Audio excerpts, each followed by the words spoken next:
Shalom bien-aimé, je suis Zélie Bénédicte Marie-Laure, épouse Malanga à l'état. J'aurais pas entendu Malanga. Je te dis carrément. Shalom à tout le monde, je suis Zélie Bénédicte Marie-Laure, épouse Malonga à l'état civil et mon nom d'artiste, c'est Tiazé. Et moi, c'est Ralph Maloka, justement, l'époux de Sitiazik.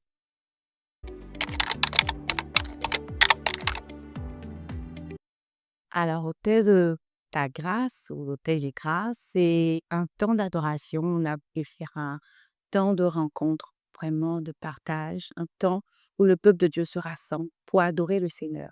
Nous savons que nous venons de l'Afrique et en Afrique, il y a beaucoup d'hôtels. Des hôtels que des parents, des ancêtres ont posés, pas ignorance peut-être, mais en vue de protection, mais l'ennemi est passé par ces choses. Mais nous savons que Christ a posé un hôtel indétrônable.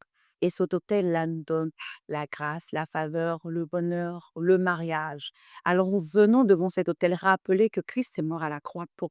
Donc l'hôtel de grâce vient dire que il y avait une condamnation, mais Christ nous a délivrés de la condamnation. Et nous venons à cet endroit d'adoration pour rappeler à notre souvenir et pour rappeler au ciel, à la terre, à toutes les voix qui s'élèvent contre nous, qu'il y a une voix au-dessus de toutes les voix. Il y a une alliance au-dessus de toute alliance qui parle plus fort que toute forme de réclamation. Et c'est ce que nous avons appelé hôtel de ta grâce. Lorsque tu viens à cet hôtel d'adoration, tu as conscience que quelqu'un a payé quelque chose pour toi. Et toi, à ton tour, tu lui donnes tout ton cœur et tu vois que ce prix merveilleux te donne accès à ta bénédiction, à ta guérison, à ta délivrance. Alors, Jésus t'appelle, ce concept est venu comme ça. En fait, c'était un père de la musique ivoirienne qui m'a donné une musique et il m'a dit, je veux t'offrir un cadeau, je peux te donner une musique et j'aimerais que tu composes dessus. Et moi, je ne savais pas trop parce que c'était pas trop mon style. Donc, il fallait trouver quelqu'un pour m'aider. Au passage, par la grâce de Dieu, un frère m'a aidé à écrire. Et puis, il fallait trouver quelqu'un qui allait poser la voix dessus, qui avait l'habitude de ce style-là. Et ce style-là, c'était KSO, qui avait l'habitude de ce style. Et celui qui m'avait aidé à écrire le chant, c'est Kocharbi. Et le titre, c'était Jésus t'appelle. Alors, Jésus t'appelle, on a commencé. Et quand on a commencé, on n'avait pas encore pu faire le clip. Et il s'est trouvé que ça sonnait évangélisation. Parce qu'il y a des personnes qui nous ont écrit, ah, est-ce qu'on peut avoir un t-shirt Jésus t'appelle? Est-ce qu'on peut avoir, il y a des églises même qui nous appelaient pour savoir s'ils pouvaient avoir des t-shirts pour pouvoir partir dans tous les quartiers. Et on s'est dit, mais pourquoi pas nous? Alors, on a commencé à faire des caravanes d'évangélisation. On a fait des offrandes de kits scolaires, on a fait des partages aux veuves, on a participé à plusieurs actions sociales afin de dire Jésus t'appelle, réponds à son appel, ne fais surtout pas le sourd et ça s'est transformé en une chanson qui aujourd'hui a été l'une de mes plus vues sur YouTube.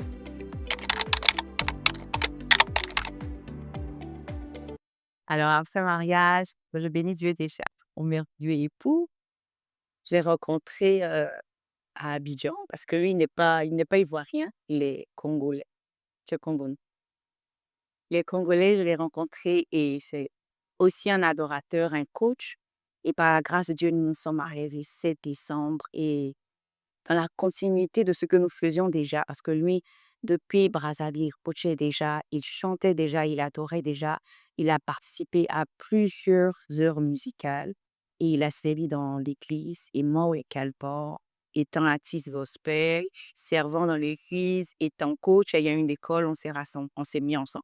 Et on a eu ce coup de cœur-là qu'on a appelé House of Praise. House of Praise pour dire, nous servirons l'Éternel. Notre maison est une maison d'adoration.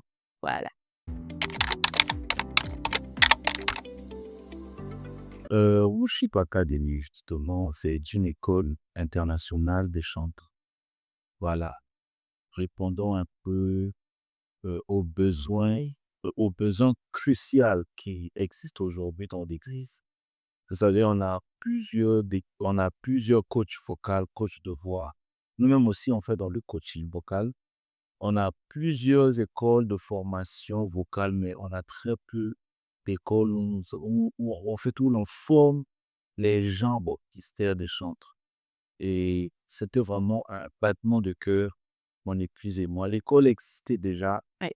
mais par la grâce de Dieu, Dieu aussi nous a donné d'autres astuces pour donner une autre couleur à l'école. Donc, Worship Academy est une école internationale des chants. On est basé à Abidjan, mais on s'est juste rendu compte qu'il y a une forte demande et nous ne devons pas rester. Comme par hasard, notre verset de l'année, lorsque nous avons fait la traversée, nous disait: allez partout et faites de toutes les nations des disciples. Et nous sommes dans cette optique-là. Nous sommes chantes, on aurait pu s'occuper de notre carrière, voilà, de la visibilité, de faire des clips et tout. Mais lorsque nous passons dans un pays, nous disons non, il est impossible pour nous de traverser sans avoir donné une bénédiction à un pays. Et partout où nous passons, dans les églises, dans les communautés, parce que nous rencontrons des personnes, automatiquement, on a ce feu-là en nous de pouvoir partager ce que Dieu a mis en nous. C'est-à-dire que nous savons en tant que chantres, quels sont les défis des chantres. Alors, nous pouvons mieux répondre à ces défis parce que nous sommes passés par le feu. Nous savons, nous avons eu des hauts, des bas. Nous pouvons, notre vie, hein, tous ceux qui nous connaissent savent que nous venons de loin et nous avons vu Dieu nous aider à y arriver aujourd'hui. Alors, on peut parler à quelqu'un pour dire, accroche-toi, Dieu peut t'aider et lui donner le meilleur message. Voilà, c'est Worship Academy. Qu'au sein de l'école Worship Academy, il y a une plateforme qu'on appelle Worship Tour. Donc, Worship Tour nous permet d'aller un peu partout, aller proposer nos formations dans des organiser des masterclass, des ateliers, etc. Et nous avons commencé en Côte d'Ivoire, à Abidjan et dans plusieurs zones de la Côte d'Ivoire. Et aujourd'hui, par la grâce de Dieu, nous sommes au Sénégal, Sénégal. précisément à Dakar. Ah, d'accord. Et vraiment, c'est vraiment, on va dire, c'est un coup de cœur parce que vous imaginez qu'on s'est marié le 7 décembre. Après 2 semaines, on reçoit dans notre cœur, faites une masterclass. Je vous assure, alors ce qu'on a voulu faire une masterclass. La masterclass a coûté 30 000 francs. Non, au départ, c'était 10 000 francs. C'était 10 000 francs. Et puis, on cherchait un studio. Il n'y avait pas de studio disponible. On pensait avoir 80 personnes. On ne pensait pas avoir. Et on n'a pas pu vite réserver les studios. Et puis, on appelle un de nos grands frères qu'on salue au passage, notre grand frère Elio Oyedo, et qui nous met en contact avec le Palais de la Culture et il nous propose une salle de 300 personnes. On dit, comment réunir 300 personnes un samedi à Abidjan, pendant que c'est les samedis où les gens préparent les répétitions pour comment est-ce que cela pourrait être possible. Et quand on prie, le Seigneur nous dit, faites cela gratuit. Mais pour nous, c'était vraiment, waouh, Seigneur, on t'obéit. Mais c'était juste extraordinaire. Le 25 janvier, Dieu a glorifié son nom. Il y avait plus de 300 chants qui se sont déplacés. On a eu des temps puissants et on bénit Dieu, on est vraiment constant. C'était juste notre joie.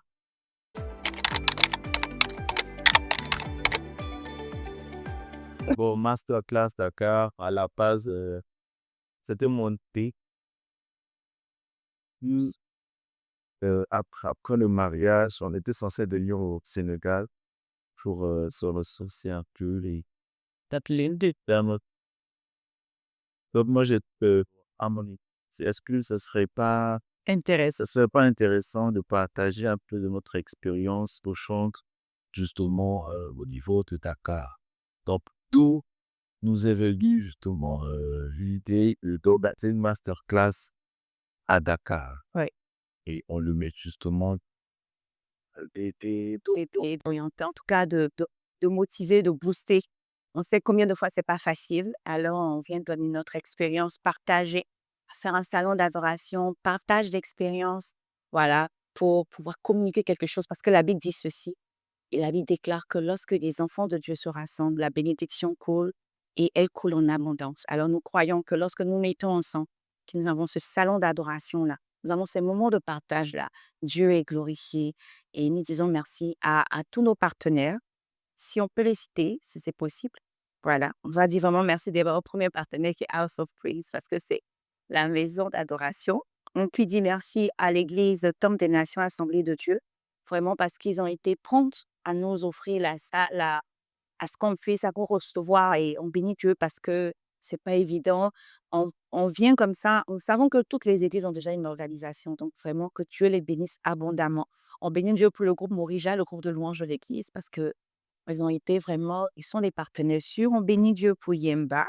On bénit Dieu pour Pop Radio qui nous interviewe ce soir. Que Dieu vous bénisse abondamment. parce que nous croyons que vous êtes en train de permettre aux jeunes de pouvoir avoir de la force de servir Dieu durant toute cette année. On bénit Dieu pour MiJDS Productions, pour Emissa, pour Pro Digital, pour Missionary Pianist, qui est une œuvre avec laquelle mon mari travaille depuis Brazzaville. Que Dieu bénisse tous ces partenaires-là et nous voulons rendre gloire à Dieu, que la grâce de Dieu coule parce que nous savons que Dieu va faire quelque chose. Vous savez, il n'est pas possible que nous puissions servir Dieu sans se fatiguer. Élie s'est fatigué, mais à chaque fois, Dieu envoie un ange pour fortifier. Même Jésus, sur la montagne de Gethsémani, à un moment, il était aussi fatigué en voyant la peine qui allait venir, mais Dieu a permis qu'il soit fortifié. Venons, nous allons être fortifiés par la prière, par l'adoration, par des enseignements, des astuces de voix, des astuces d'harmonie, des petits trucs, des témoignages, des expériences, comment faire une liste de chants, comment préparer son culte, comment se fortifier, comment marcher dans la sainteté, dans la gloire de Dieu et comment tu peux rentrer dans ton mariage aussi. Ça, on Voilà aussi, justement, voilà, des équipements d'un chant, les équipements de chant. le chantrona, j'ai envie d'accuser. Étant un appel, il y a un petit équipement qu'il faut, voilà. Donc, on parlera de la mission du chantre et Bien. ses équipements. Voilà, voilà, grâce. Ça sera chic comment.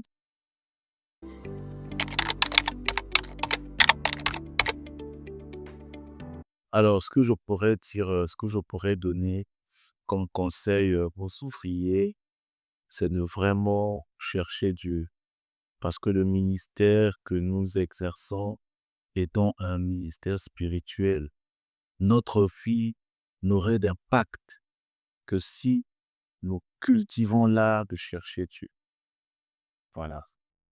Alors moi, le conseil que je peux dire, c'est qu'on ne peut pas prétendre servir Dieu. On ne peut même pas l'adorer. Prétendre à une carrière musicale pour Dieu, sans le connaître et sans avoir les arts. Parce que nous savons que beaucoup ont appris sur le tas. Beaucoup ont l'amour, mais ne savent pas comment manier la langue. Beaucoup ne savent pas comment mettre un la, un sol. Il y a beaucoup de personnes à qui tu dis, tu chantes telle chanson dans quelle tonalité. Ils ne pourront même pas te répondre clairement pour te dire, je chante telle chanson dans telle tonalité. On ne sait pas quelle est la tonalité des hommes, on ne sait pas quelle est la tonalité des femmes. Non, c'est pas possible. Quelqu'un dit, tu veux faire une activité, fais-la bien. Tu veux faire quelque chose, fais-la bien. Exerce et deviens professionnel dans ce que tu fais. Lorsque tu écoutes les chansons du monde, ton oreille est chatouillée. Pourquoi est-ce que le monde n'est pas chatouillé par ce que nous faisons? Nous ne pouvons pas attirer le maximum de personnes avec notre voix. Tu dois être capable de secouer tout Dakar avec ta voix. Et nous, on veut te donner cette force-là, cette âme-là, pour que on puisse dire, il y a quelqu'un dans cette nation qui a chanté et ma vie a été transformée, qui a chanté et j'ai eu l'envie de servir Dieu, j'ai eu l'envie de continuer parce qu'il y a plein de personnes qui sont désespérées. Alors, on a besoin de toi, sois à ton poste. Et t'attendons.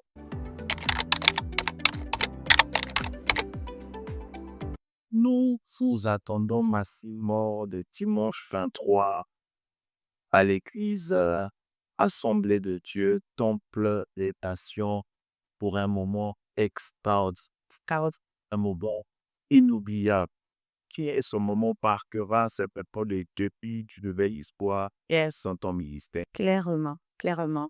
Nous attendons les Béninois, les Ivoiriens, les Togolais, toute l'Afrique, les Sénégalais, les Gabonais, les Congolais. Je suis avec votre frère Ous. Donc, si je ne vous vois pas, je dois voir la belle famille, je dois voir les cousins de la belle famille, je dois voir les cousins, moi-même mes cousins, mes frères, je dois voir même les frères de l'Europe. En tout cas, on veut vous voir, vous tous. Il n'y a pas de barrière, s'il vous plaît, il n'y a pas d'église. Nous venons. Voilà, on ne pas sous une bannière d'église, on vient juste que c'est un lieu qui nous reçoit. On bénit cette terre qui nous reçoit. Venons tous, s'il vous plaît. Venons. Moi, j'ai déjà vu dans les églises comment on est chaud. Donc, venons tous. On va glorifier Dieu ensemble. Amen. Amen. Power of praise, Pop Radio.